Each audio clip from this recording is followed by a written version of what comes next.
Yo, what's up, guys? Uh, been a minute. There's just a lot that's been going on. Um, or just a lot that's just happened. Or just life in general. Nothing bad, of course, but I'm working towards trying to create content again. Moving back into that space.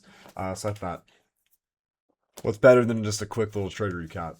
So today I made $1,400 on a not a sim fund on a evaluation account. I've been working towards getting this funded. This has got me a step closer, but um, I'll just go over the trade just like really quick. Coming into today, we're pretty bullish. Like we've been pretty bullish recently, this past like few weeks. But really looking at what happened in our sessions, we really didn't do much with London session on both indexes. We kind of just consolidated. So um, I was really looking to kind of see what happened off of these indexes. Initially, we get this big S&T. Um,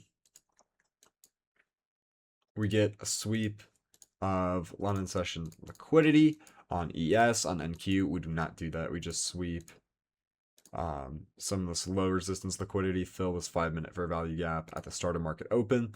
Um, I, what I have been doing, because what's been typically happening, um, is if there's been like I don't really know the best way to put it, but if there's been like a high that has or a low that's like a high like like it's like a level that's very valuable, both indexes will disrespect like a potential like SMT and go to it. So I was actually looking for longs off of NQ, um which I started to look for once we got this 5 minute inversion, but we obviously decided to keep going lower, which was totally chill. On ES, we go and sweep Asian lows, which we already swept on NQ. And then from there, the last low was previous day low that I was really wanting to target. Maybe some of these lows, but the more you just start targeting lows, you just let stuff run. Uh, it's not necessarily the best thing to do. Um, and even this trade too, um, we already had a sweep of London and Asian session liquidity, so this trade was kind of like more like it was more risk, more of like a gamble, less probable because we already had our sweep. So you expect when you get a sweep of liquidity, orders to be filled, markets to reverse. In this case though, we continue lower, and I just kind of want to show you what was actually going through my thought process. So we're still in the 5 minute. We have this 5 minute fair value gap all the way over here. This is one of the last ones in the range. This is truly like the last 5 minute fair value gap in the range right here. Um, However, this one mattered a lot because it's right under these lows, like right here. This is a very good area for price to reverse off of. So from this 5 minute fair value gap, I was really looking for price to potentially reverse, and we did tap into it, and we started to reverse. And I thought we were really going to go up to London high, or London, we were going to go up to like this London session high. We did not do that.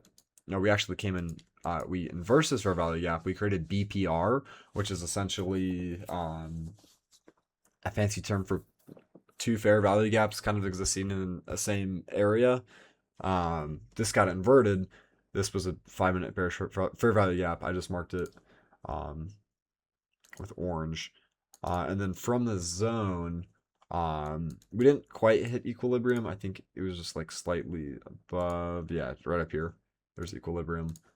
But we were in this fair value gap. It gets respected, and almost immediately we get this break of structure. So we get this push down. We get a break of structure out of this zone because again we came up, we inverted. We didn't actually invert. Sorry.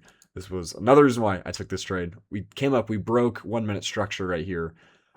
So our lower time frame structure changed while maintaining a higher time frame structure, and then immediately going into that we get our low time frame structure change. So we're basically reversing on the low time frame. We're delivering off of this price zone. So we do not inverse this 1 minute fair value gap. That's pretty big. We stay in BPR and we close out of it. Once we close out of it, I enter. I entered a little prematurely, but entered in 3 contracts.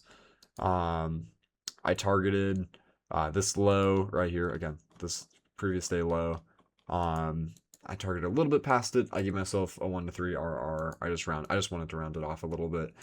We went straight there. I guess I could mark that a little better. We went almost straight there. We kind of just chilled out for a second.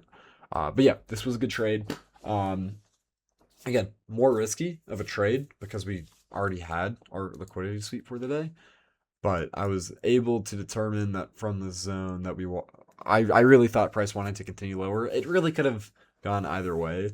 But I did really like what I was seeing with the higher time frame delivery from market open.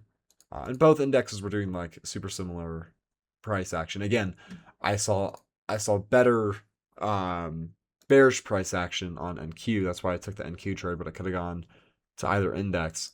And really, ES would have been a slightly better index to potentially take a trade off of because this low is a little closer.